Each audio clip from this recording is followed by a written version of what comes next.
In episode 2 of The Clouds, Strepsiades leaves his house for the Thinkery, dreading his court case, which will be decided in 5 days. He still has no money. At the Thinkery, Socrates assures Strepsiades his son can argue his way out of any debt.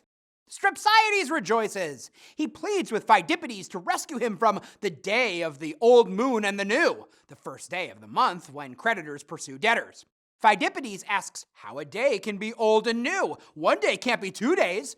The lawmakers set up 2 days for court summonses and debt collection. The old day, the last day of the old month, and the new day, the first day of the new month. Defendants would settle their debts on the old day so deposits could be made on the new day.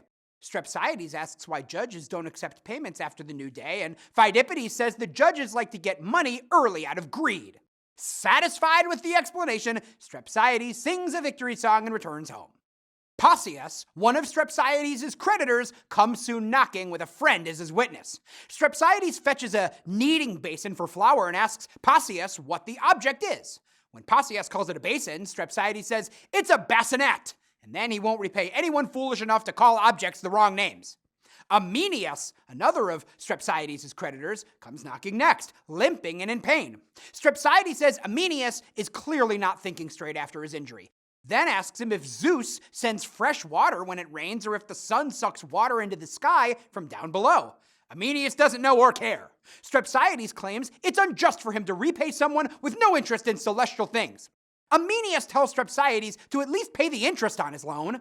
Strepsiades asks what interest is. Amenius explains it's the money that increases as time goes by. Strepsiades then asks if the water in the sea can expand. If the sea can't grow, how can his debt grow? Strepsiades gets a cattle prod and chases Amenius from his house.